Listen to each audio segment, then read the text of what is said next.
Hi, welcome to another episode of In Chambers with Wangari. My name is Michael Maina. I am an associate in the Banking, Finance and Real Estate Group. Today we have a guest with us. Her name is Naomi Wangari. She is the head of the Banking, Finance and Real Estate Group. Karibu sana.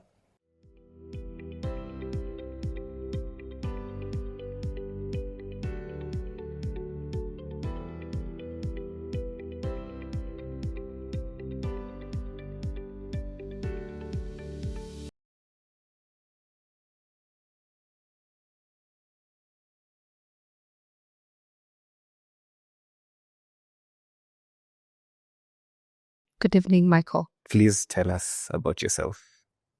Okay. My name is Naomi Wangari Mwaniki. The partner in charge of banking, finance, and real estate at the firm of Mohammed Moigai. I've been here for, I think, 5 years now. 5 years in October. And it's been quite a pleasant journey, I must say.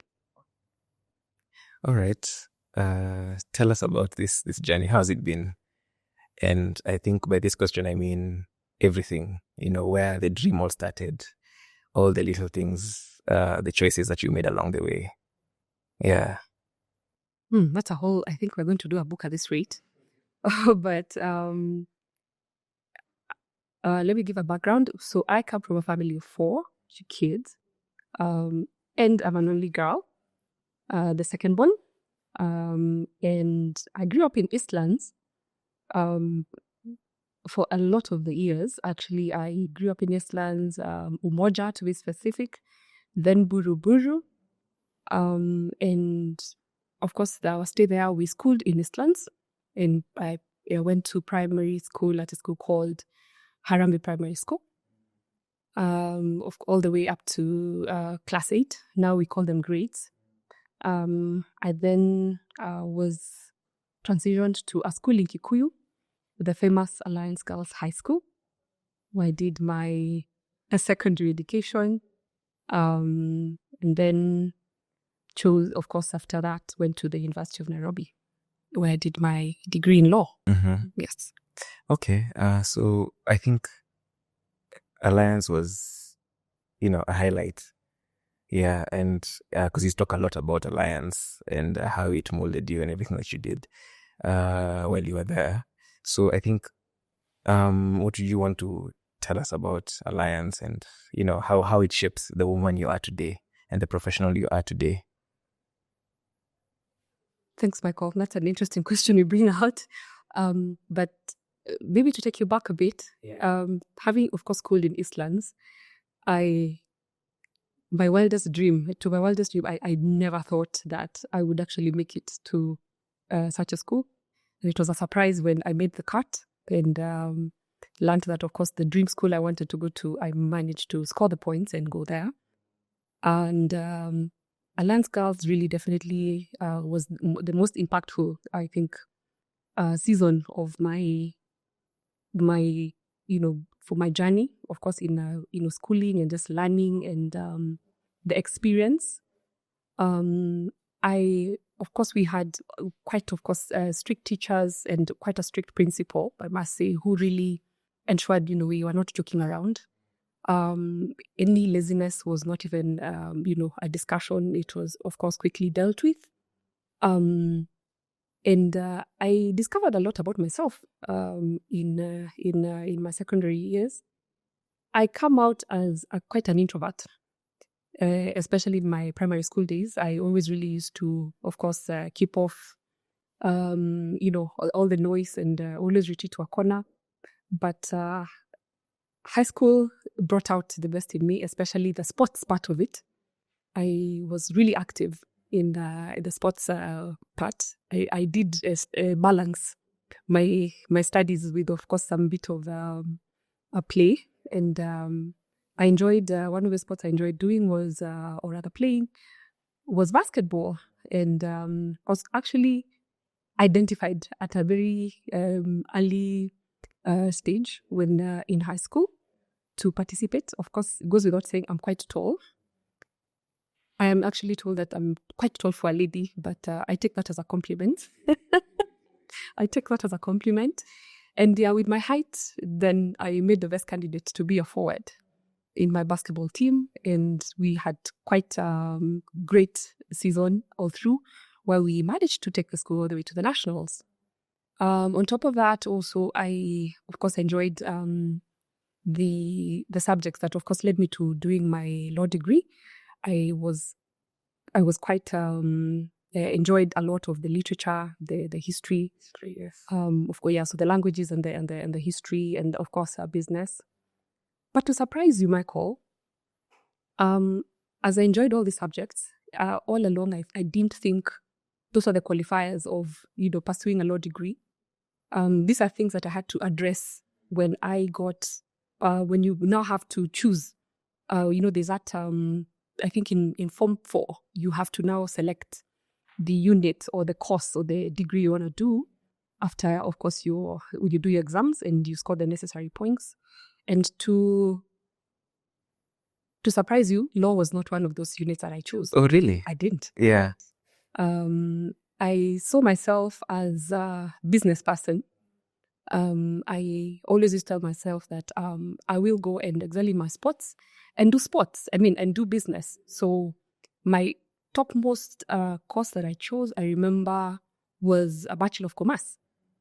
And then I think the other one was something in education. So the selections were made before you joined Yes, I did that university. Yeah. Yes. So it's interesting how I landed and ended up doing law. But when I sit back, I really am grateful. I will get to that at some point. But yes, so Alliance was a mix of course, ups and downs. Learning, discovering who you are, and of course, learning how to be independent. It was my first time being away from my parents. Yes, yes, yeah, boarding school and everything. Yes, that was the only boarding school that I, of course, attended, because all through primary it was a day-to-day basis. I used to walk to school and back home. So high school was really now that bit where I now started to learn how to be independent and get myself organized and have a routine. And I must say, it shaped who I am today. Yeah, I think then the foundations were born there. Yes. So tell us about this interesting choice. Of course, now having set the foundation, tell us about this choice that led you to law. So we part ways with the Alliance Girls High School, and of course, excitement. Now you're venturing out there. Yes. And of course, the growth and of course the realities of the world now are, of course, getting closer and closer. So the results came out, and I, of course, managed to get one of the courses that I had chosen, which was a Bachelor of Commerce. So, of course, after waiting the usual period, I got my admission to University of Nairobi, but the Kabete campus for a Bachelor of Commerce. And on my part, as Naomi, I was very okay with that. I was ready to report and attend and do that course. But my parents felt that that really was not the course for me. They felt that it was I could do a better degree. Then in our time, I'm a millennial. There were all these, there was certain degree courses you do. So if it wasn't, the medicine was one of them, and law, architecture. So those so-called, not so-called per se, but those high degrees that parents always imagined and felt that their children would pursue. So I get into a conversation with my parents, and they feel that I should wait for the second selection. So we used to have a first selection and a second selection, so that in the event that those ones maybe who do not report to the courses they've been called to, then an opportunity would open up for any other person who would want maybe to change. So for me, it was a bit complicated. Remember, I never chose law. I never indicated it as one of my courses or degree course. So what we did, my dad, I remember at that time, advised me, you apply to the law schools. So the options at that time, we had Moi University and also the University of Nairobi. So I made applications to both universities and got selected at Moi. So More in Eldoret. Moi University, Eldoret. So wow. So it, of course, did not sit very well with my mom. And we had to now have a conversation again because my mom felt, no, my daughter is not going. My only daughter is not going miles away from us to go and school in a whole foreign, city now. And so we had to take a leap of faith and hope that the letter of admission for the University of Nairobi would come. And as fate would have it, I think our prayers were heard, and lo and behold, the letter came a bit late. Then that's, of course, goes without saying that that's what we settled for because the law school was just nearby in Parklands. So I signed up for it. I did not start boarding immediately. I had to be a day scholar for some time. And then eventually it became too difficult to know, transportation in Nairobi became a bit tricky and, with all the public transport issues.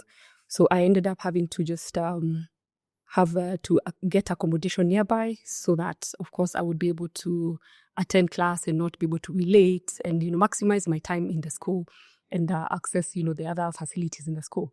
So yes, so Nairobi University, we reported in the year 2004, I remember. It was exciting, quite exciting, and again, also I was anxious. I must say I was very anxious and a bit nervous, wondering, will I really manage to, do this thing? To my mind, I had to really process.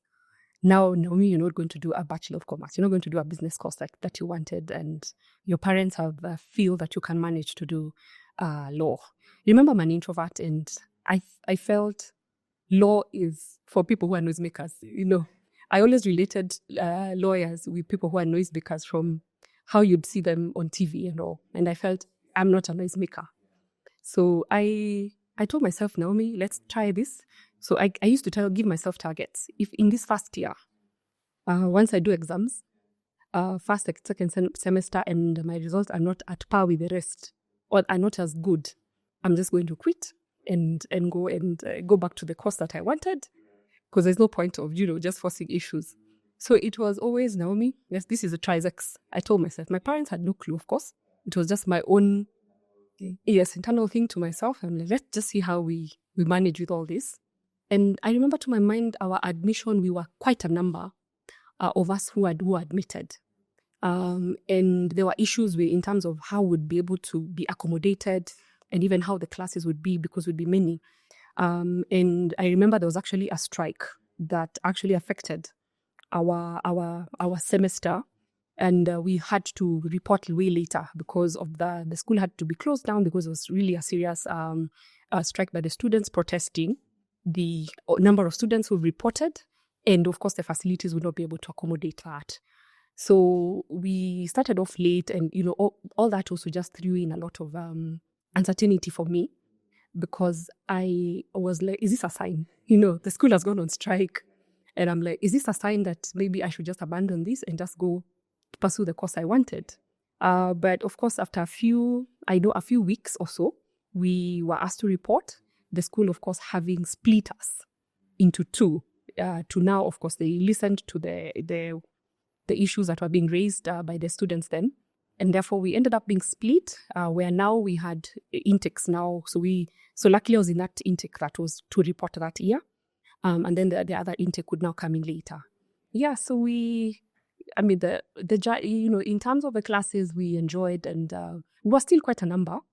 I must say, one of the senior partners here at Mohammed Muigai was my teacher, was my lecturer. That's Prof. Githu Muigai. At that point, you didn't know that your paths would cross? No, not at all. Not at all. I just saw him as my lecturer. Not knowing that, years later, I would be, working at, this farm. And it was one of those when I sit back and I say, wow, it's interesting how just things happen when you have no clue. And it was fantastic. How was the undergraduate program to you? Because the law is difficult, as we know it to be. It's technical sometimes. It's broad, very broad, and learning is constant. How did you take those 4 years in the School of Law at Parklands? Wow, undergrad. I'm just trying to jog my memory, but what comes to mind is it was definitely not easy. There was no time to play around and have fun. Attending classes, of course, there are all these rules about attending classes, and of course, if you are not attending classes as required, then you would, of course, get disqualified. So remember, I've come from Alliance, and we've really been molded to, follow, the line and then toe the line, and discipline was really instilled in us. So, of course, there were all these temptations of campus, go and just, have your fun, do whatever you please. But I generally enjoyed my sessions. Of course, I remember I used to camp a lot in the library. That was my go-to place. When we're not having class, you'd find me in the library. If not the library, I'm just, where my hostel, where I used to, stay. I didn't quite stay in the campus itself, only for a short period, but the rest of it I was, staying off campus. Yeah, so the teachers, of course, were not a joke. You would be given a lot of assignments, and of course, the lectures were, you listen and you're like, wow, I need to go and, delve more into what the lecturers were talking about. And the first year I remember was the one for me, I would say, was more daunting, just trying to acclimatize to it and settle in and just figure out what is this law thing that I signed up for. So half the time I am there struggling internally with doubting my capability to really pull through and graduate with, honors. Yeah. But we managed. I think I just found a way to believe in myself and just attend class. I remember I'd share with a few friends that of course I made, and we're like, let's just attend class, do your usual thing, listen, take your notes, do your assignments, and then you go for it. So the whole thing was just that focus, call for focus, and in your hard work. There was no two ways about it. Of course, if you do not, the usual, the opposite of it would happen. So I enjoyed that life of just attending class and of course having some fun. We had our breaks and all, but for me, to my recollection, I think that was a good season of my life. Also being away from home and just learning to again be independent and figure out what you're going to. Yeah, of course, fleeing now from high school and being in boarding school and everything. That again was brought out to to the test. And again, besides school, I think I would say university was also the place where you formed relationships that up to now are relevant and very key. And so besides that, you come out with a degree and you also come with very good friendships that have been fostered, having spent, of course, years together. And I must say, I cherish those days. I mean, like, if that's a time you make, those friends that you'll have for a lifetime. No, they say at once you're old, well, I'm not old, older, there's no time. Making friends again is hard. So it was at campus was also that time where, as you learn, you're also making those long-term friendships. Okay. So now, admission to the bar. You've done your undergrad, you've done your Kenya School of Law, and now you're being admitted to the bar. Tell us about that. Yes. Yeah. Oh, Kenya School of Law. Let me just touch on that. Because Kenya School of Law was another one that just taught us that what grit is all about. Yes. Attending classes every day, And at the end of it, and of course, you're doing your 1 year, of learning. Yeah, and it's not in Parklands anymore. And it's not in Parklands now. It's further down. I think we are about maybe the second intake that now we'd already reported, or rather been moved. The campus had been moved to Karen, so it was quite the distance. Just moving, having to plan your day around it and going. Actually, I remember my KSL days. I was interning and also just doing my pupillage. Because we had a bit of a gap when we finished our exams and all. So we were to report towards the end of the year, but we finished mid-year. So we had some time to burn. And I was fortunate enough to get an internship position, stroke pupillage, as we now waited to report and, attend the classes. So I was fortunate enough to have done my pupillage at the farm of Kairoma Court. So Naomi did not do her pupillage here at Mohammed Muigai, as many of my colleagues here have done. So just before KSL, I had started interning, and one of my lecturers was actually where I went and did my pupillage, and he's now a judge of the Court of Appeal. So I used to now go to work, and then I signed up for what do you call afternoon classes. Yeah, I'd go, yes. So I chose that, yes. So yeah, so I'd report to work the usual 8 o'clock, do my work, and then at about midday or so, go to Kencom and wait for that car and bus to get full, and you report. And so I think by the time we were moving to the next tier now, it became quite hectic. Yes. And of course, KSL Understandably, yeah. was double of what we were going through in campus. They were heavy. The time was also very limited. So it was very intense, and I had to give up and take give up the job. The job, yeah. So I had to go and take what we call a leave of absence, and just now focus on my studies, finish, and then having, of course, had an understanding that I would come back now and now do my formal pupillage. Yes. Yeah. Okay. So pupillage, and then now admission to the bar. Yeah. Yeah. So yes, we finish KSL, we do exams, and at the end of it all, once of course our results came out, we got admitted to the bar, and that was in the year 2009, October, and it happens. And as I sit here up to now, I felt like it was a dream. Even up to now, I said, oh my gosh, we came this far, even with all the doubts and the fears we had, thinking that this course really wasn't for me. We're still, managing to, scale the heights, and we got admitted. And it is one of, I think, the highlights of my journey in this legal profession. And it was, of course, a very, one person I know to date are my parents, were mostly proud, very proud. I think they were more excited than I am up to now. I remember very well. They were too excited. And for sure, because it was not an easy journey. Doing a law degree, pursuing a law degree is not cheap. Yeah.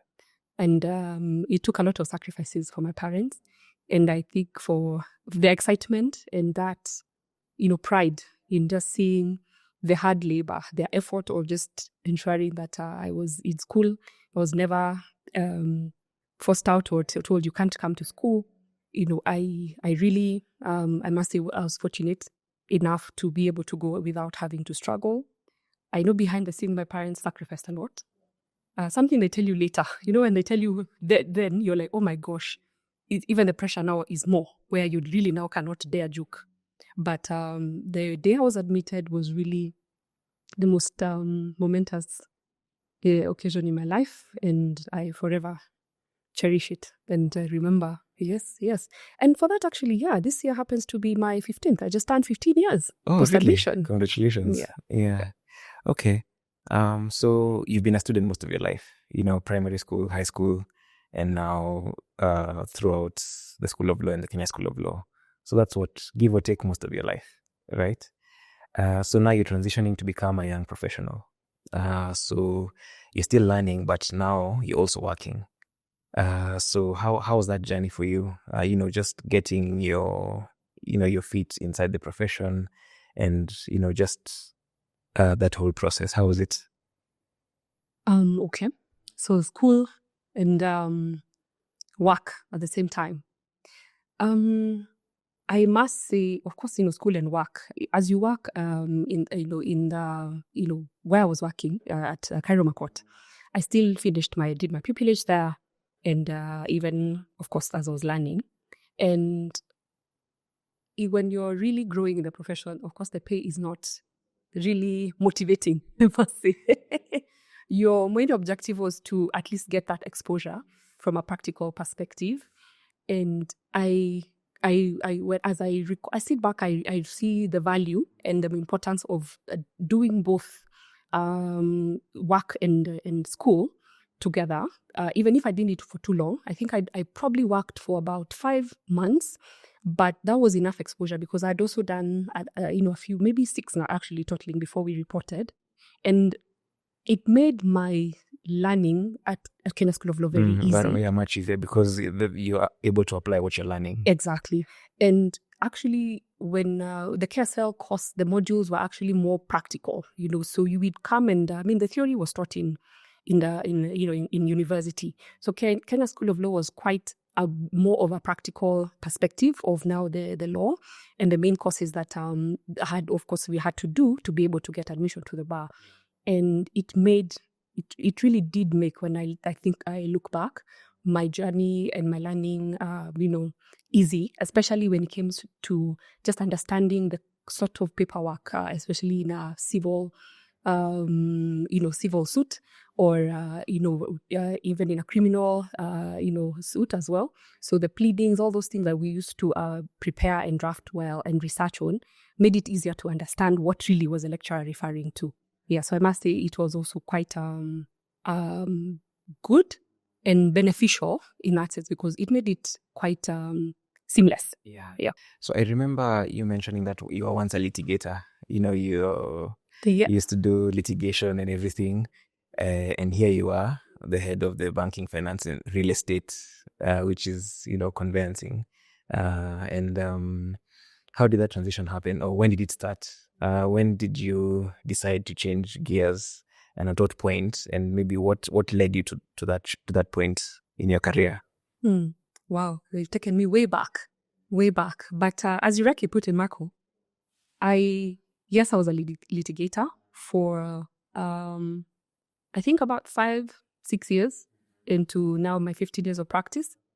And after admission, I still continued working at the firm of Cairo Makot.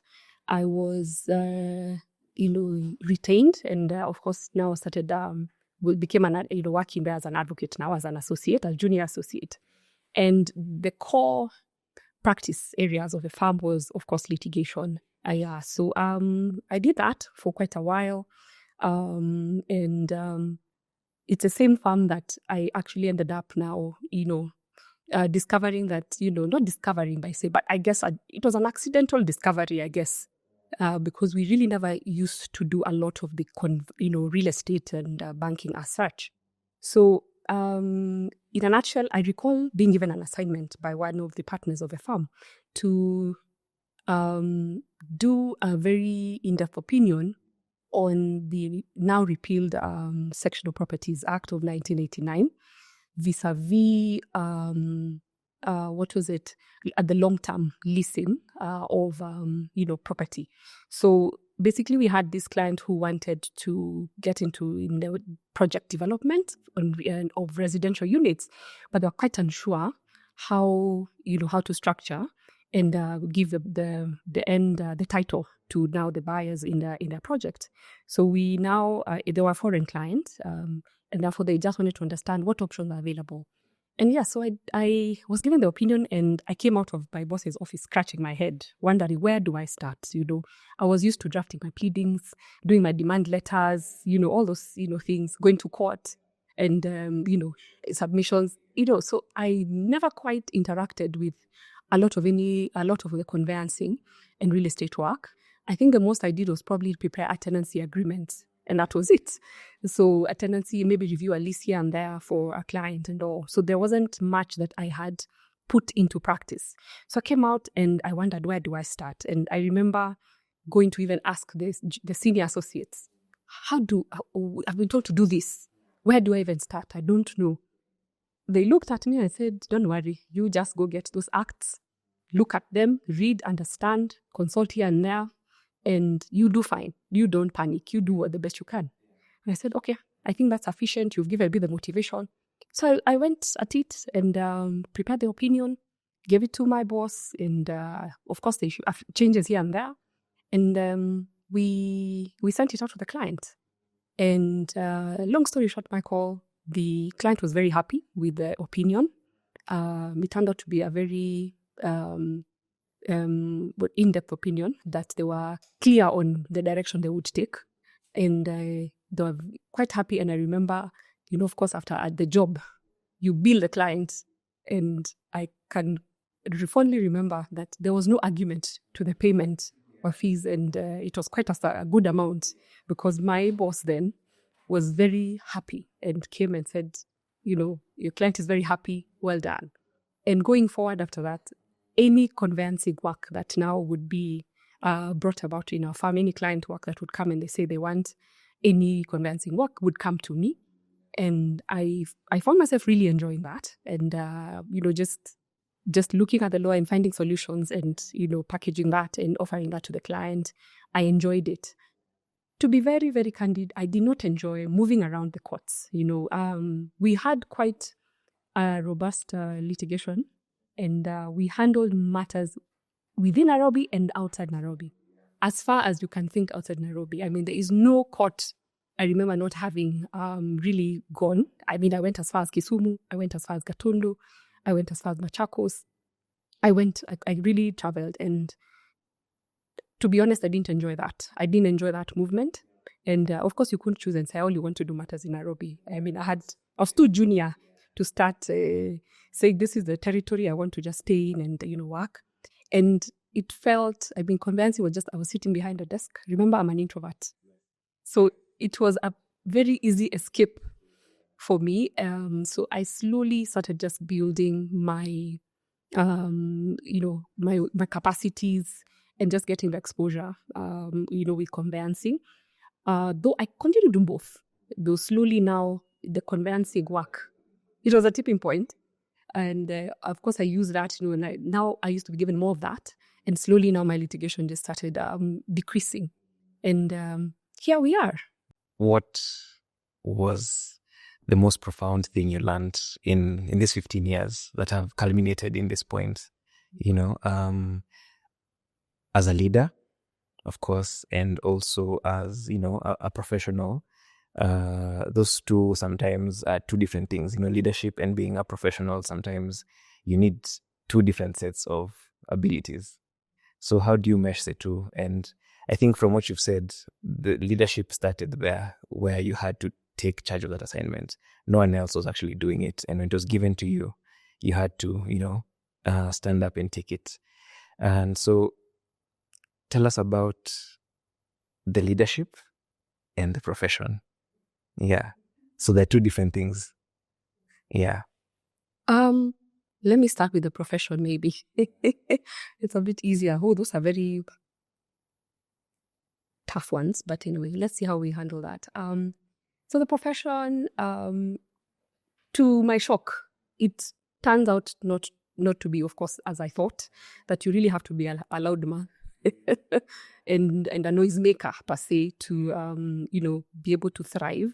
That I learned that, okay, not all you have to do, but it just takes you put in the work. It goes without saying. You have to put in the work.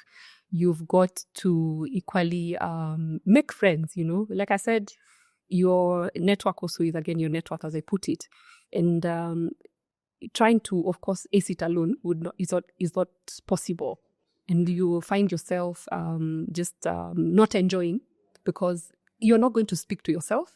Of course, there's always somebody on the other side, even if it's a non-litigious matter.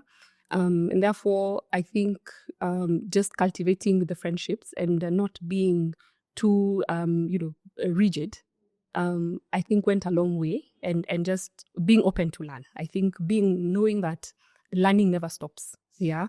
Of course, there was that student life, you're learning, but then you become an advocate. There's this at times, well, some of us get over our heads, thinking that now I've arrived.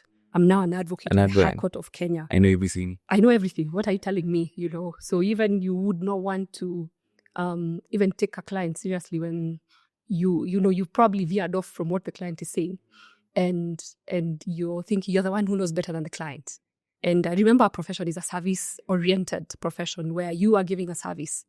But of course, you must first understand what your assignment is, So I learned, that whole element of just putting in the work, listening as well, and just understanding what it takes, and what is required of me. And the journey, because of that, has helped, not coming very self-individualistic. Yeah, I think you're adopting a more client-centric approach. Yeah, so you put the client first. It's always about the client in this profession. It's not about you. Yeah. And at times, it had to acknowledge that. But the minute you realize it, I think it makes it easier to thrive and not have issues even with your counterparts in terms of just agreeing and aligning on whatever issues. I'm sure, for you, it's coming out that I am not a person for fights. I think there's always a win-win. I'm team win-win always. There's always, of course, a bit of compromise on each side, and everybody will come out of the table happy. And I learned that and decided this is what I'm just going to do. And so there's no point of making it hard. I want to enjoy. And therefore, enjoying meant being willing and to listen and learn all the time, that I didn't know everything. And that has made the journey. Yeah, that's really profound. And I think that has made it easier for you, because then it means then you're not an oasis of knowledge. It's that person knows, that other person knows. So let's meet and let's collaborate. Yeah. So for the audience, she's my boss. So tell us about Naomi the boss, Naomi the leader, the head of this department. Should I be the one saying that? Yes, I should. Oh, wow. Okay. Well, I thought now the other way I should interview you. Tell me what you think I am as a boss. But when I got appointed, before I joined Mohammed Mugai 5 years ago, of course, I had been leading teams for about quite some time.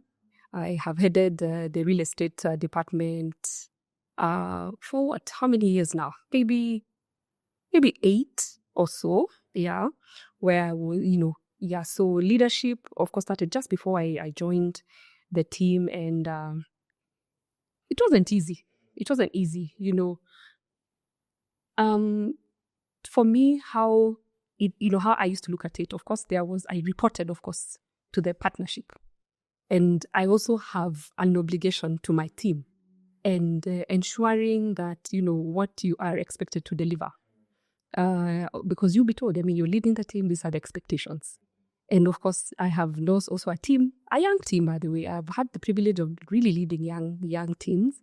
And, just seeing them thrive and grow has actually been quite fantastic and an honor. So leadership is not easy. It's not easy, Michael. But again, I think I will just echo the aspect of a profession where, yes, you're the leader, but it doesn't mean you know everything. And being clear that you are leading a team, you're dealing with human beings. They're human, Before you're a lawyer, you're a human. They have feelings. And so acknowledging that aspect for me, because being aware and also just being alive to the fact that we are different personalities. At first, before you get it, you are, baptized, baptism by fire. And you're there wondering, what do I do? And you start running and reading all sorts of leadership books to just see, how do I navigate through this? Because, you just can't say, yeah, Naomi, HOD, lead the team. Even got to a point where I was actually recruiting and building a department as the firm grew that practice. So at first, of course, there was all these misconceptions I had, that you had to be tough. You had to be, really, these people where you really, and shout and, say all sorts of things. But then, of course, from what I observed in other leadership spaces, that, of course, never went down well. So it took first understanding who are your teammates, who are you leading, and that has enabled my journey to be quite easy in the sense that now I'm able to know person A is this kind of person, and this is how you're able to relate and be able to work without any any issues per se. Because at times, when you're not at times, but most of the time when you're not on the same page, and remember you're serving a client, at the end of the day, there's a client who is expecting a service, and a good service for that matter, because they'll pay premium they're for paying it. for it, yes. So internally, just having that understanding of how you want to work and deliver the service to the client helps. So it took a lot of sit downs, one-on-ones, just to get to know who is who and what are you about. And what are you passionate about? What's your value? So our values were, of course, different, but there's a way they all come together and form a beautiful, team and a proper team. So I think for me, I would say just spending time, not just being too super professional, but also at times just build synergies and just not become friends, but also just open up yourself and not be so closed up, and just get to know who you are and who is this person you're working with. And that makes it easy. Okay. Yes. All right. So now we're here, right? I want us to be now more contemplative, because now we've been storytelling. So I want us to be more contemplative. So let's wind back time in a very brief sense of, if you were to crystallize the lessons that you learned in this journey we've been talking about. So what would you tell your 15-year-old? Let me rephrase that. What would you tell yourself 15 years ago, knowing what you know now? I think at that point you were just getting into the profession. As you've said, you now 15 years in practice. So what do you tell your 15, that person who was there, being admitted to the bar, not knowing anything about the profession, having wanted to do commerce, not thinking they'd be an advocate, being an introvert, all those little things. What did you crystallize and tell that person to know and to just appreciate? Wow. Hard question, I know. Very hard question. Yeah. Hard question. Yeah. But first I must say that it's interesting that I still find myself doing a bit of that commerce. Yes, I see it also.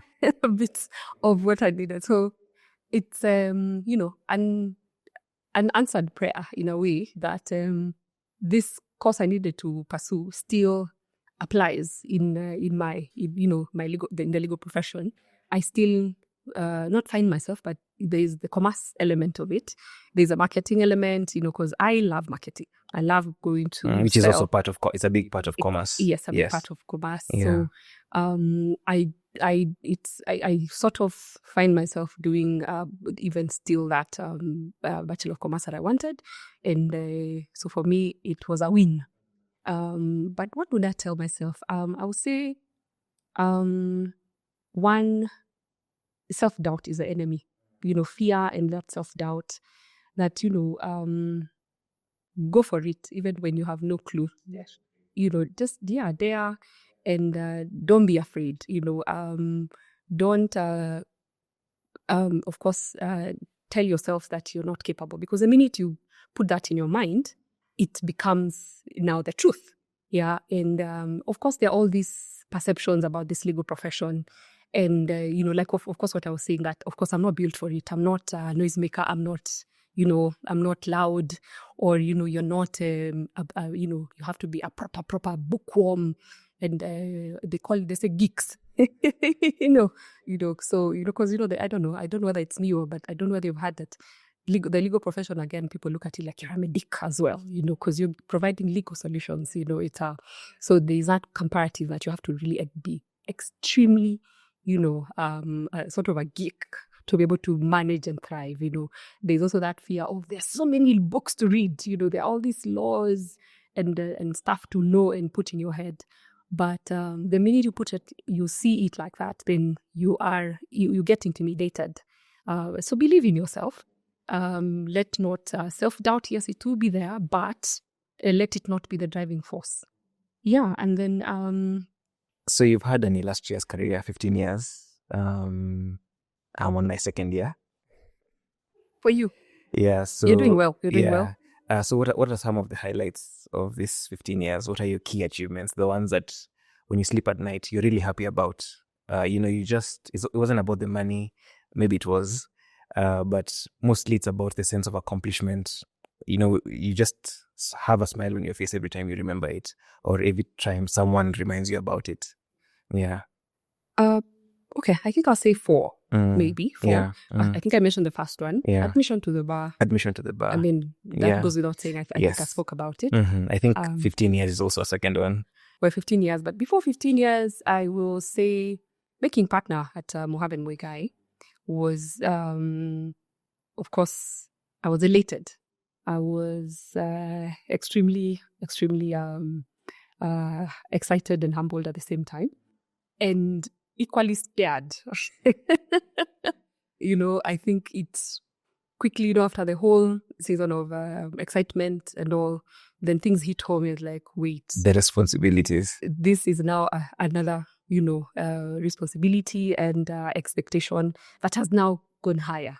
There's that misconception that, making partner now, it's now you sit back and chill and wait for your bank account to just be very happy and excited, but it's quite the opposite.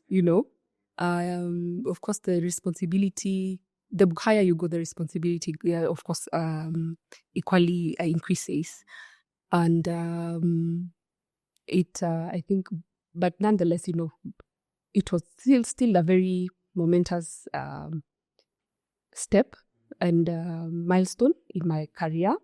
And it's been what now? 3 years now since we are made partner.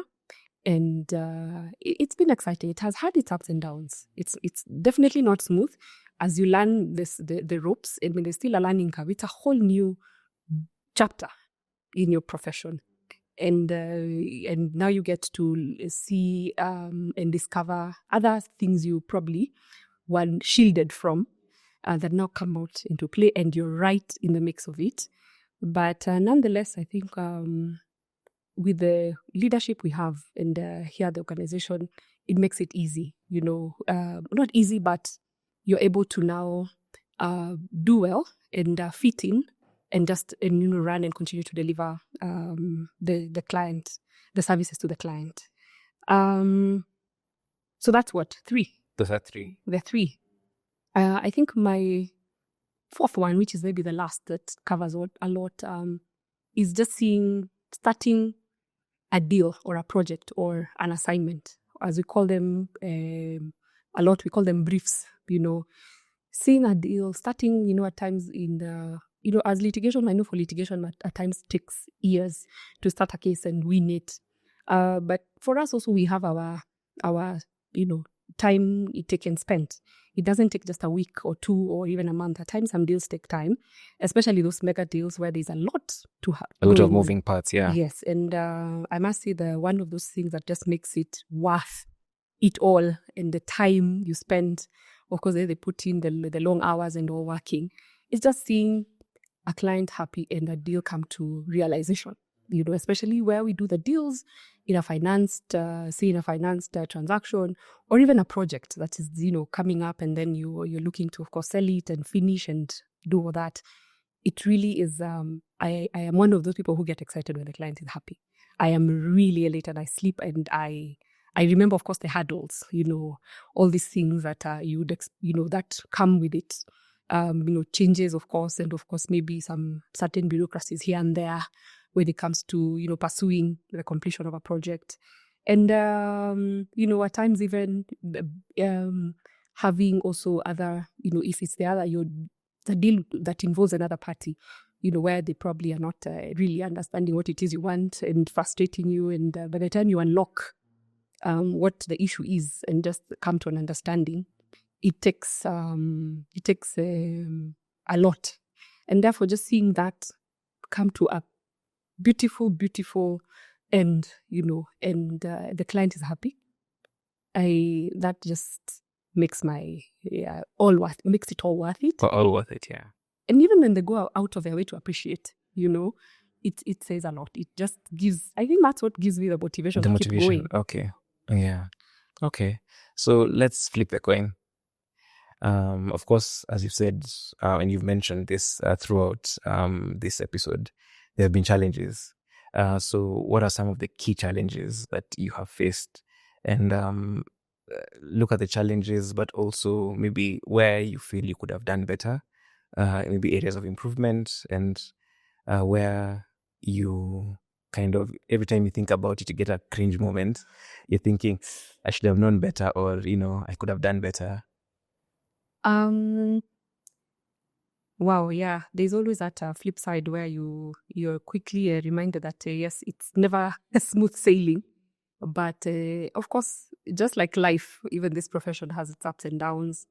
There are days you will you lose a client. I mean, I've lost clients to of course other contemporaries, and or even losing a deal. A deal just collapses, and there's a few losses here and there.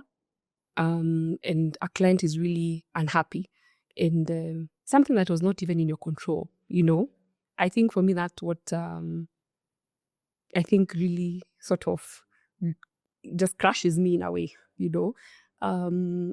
wishing that, you had some sort of other extra power, I must say, to just be able to make it worth and move that hurdle and just find a way to make it work. But times when it's not always a win-win-win. There are times you will not, especially actually now that we're speaking, you will not connect with a client. Yes, you understand what is supposed to be done, but there's just other things that are just coming into play, and it takes a lot of strength, I must say, to realize that the success of this transaction or brief may be jeopardized because of just that lack of connection with our client. And there's nothing bad about it. There are times you will just not gel. You will just have issues for whatever reason. Maybe they're cultural or, whatever. And it's just a personality thing. And yes, and those small things that you may think are just not a big deal become a big deal to a point where it affects the assignment itself.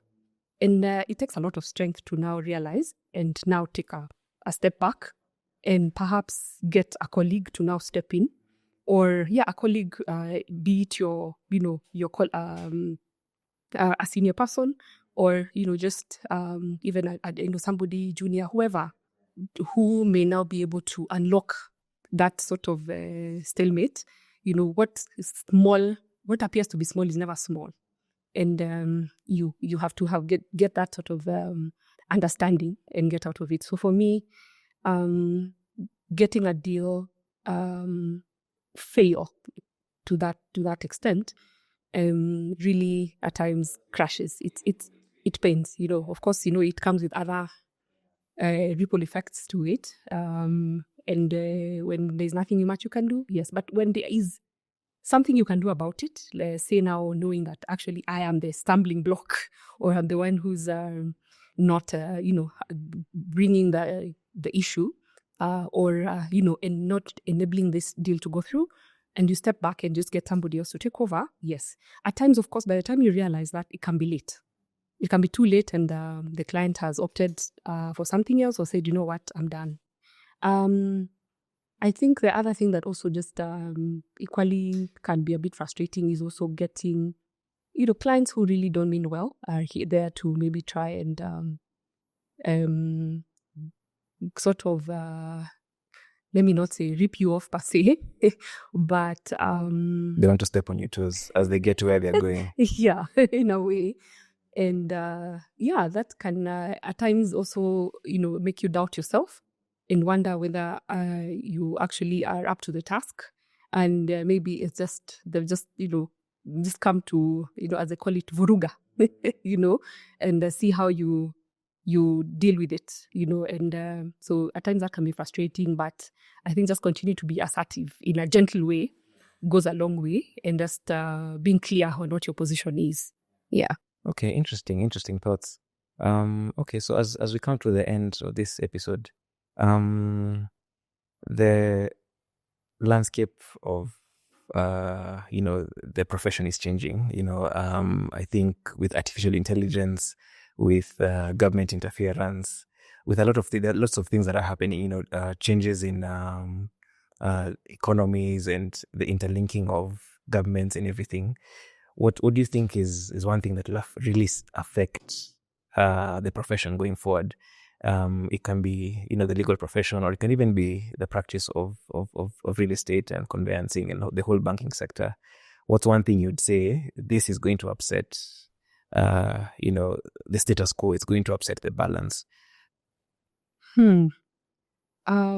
Wow, that's quite a heavy question in the sense that, of course, technology is here with us. And I think, it depends on which side you sit. They say now, of course, this AI has come to disrupt. Yes, especially artificial ChatGPT. Yeah. So depending on the side you're sitting on, it has its positive aspect and it has its negative aspects.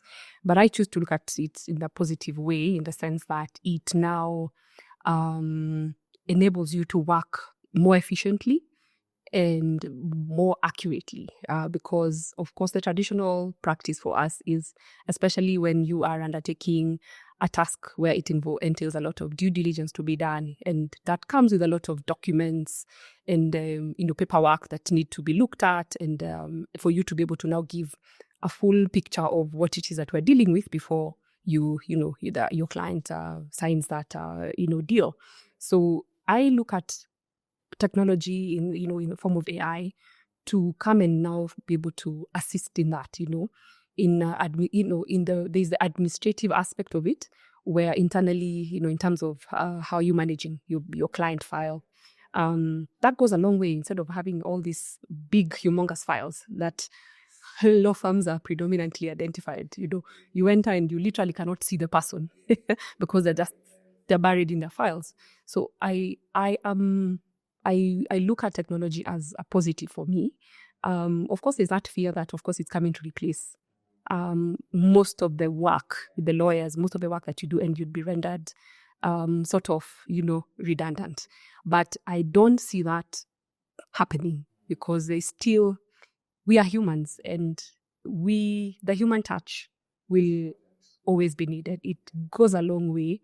And to be able to, see the success of a matter and a brief, I don't think technology can take over 100%, whether we like it or not.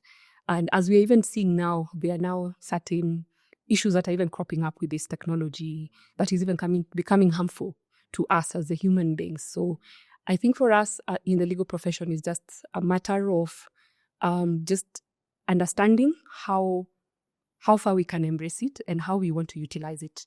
We are the ones in control. I mean, who is inventing this technology? We did. Yeah. So it can't take charge. Why would we allow it?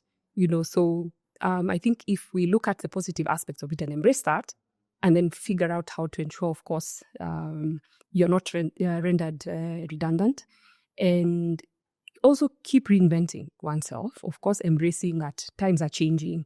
Of course, clients are also looking at better services and all that. And technology comes in as a tool to help us, be more efficient. Yeah. Okay. So it's a tool and not it. Yes. I like how you put that. Yeah. Okay. So I have two last questions. The second last one is, what's next for Naomi? What next? Yeah. Wow. Retirement. Yeah.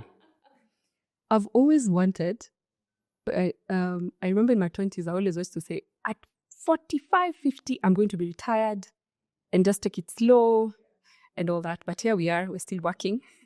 So I'm still discovering myself. I'm still learning. So it's learning, it's phased. It's a season that comes with its dynamics. So I'm still growing. I'm still enjoying what I do.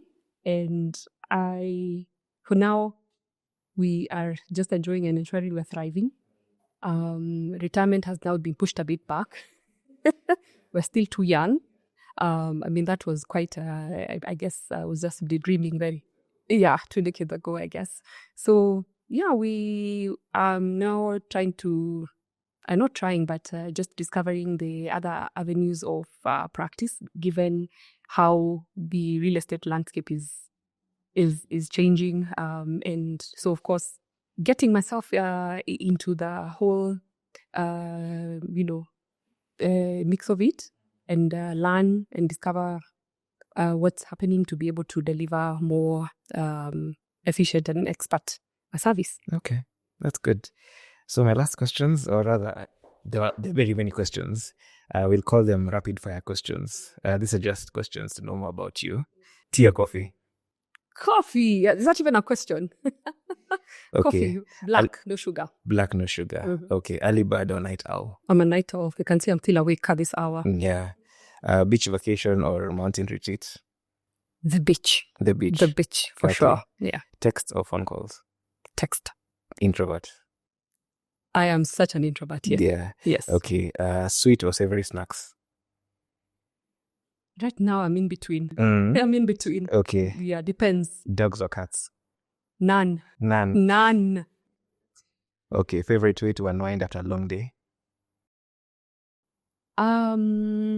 Quiet evening. Dim lights. A glass of wine. To recharge. And a book. Okay. Typical introvert behavior. Most app that is used on your phone?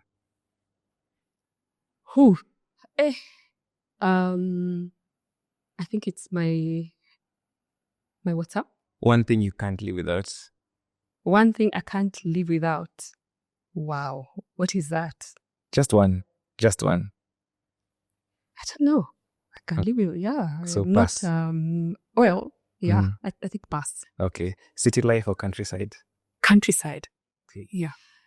Best advice you've ever received? Wow, there are many. I'm trying to see that. Let's see. Okay, I will not say best. I think it's what profound, most recent, that as a person, you're also a brand. Yes, that you need to view yourself as a brand. Yes, you're a person. We always associate corporates, what's your brand? The Coca-Cola, the Nike, the Adidas. And then you look behind and say, what's your brand all about? But we also forget that even you as an individual, you're a brand. You're a brand. And the minute you know who is brand Naomi and what is brand Naomi all about, becomes better to negotiate and ask for what you want and get it. Okay. Yes. Okay. One word to describe yourself. Just one. Me. Laid back. Yeah. Yeah. Think. Okay. Thank you. Thank you for your time. Thank you for this. It's been good. It is. I've been your host for this episode. My name is Michael Miner. I am an associate at Mohammed Mugai. Thank you so much for watching. Thank you so much for your time. This episode is available on all streaming platforms. Goodbye.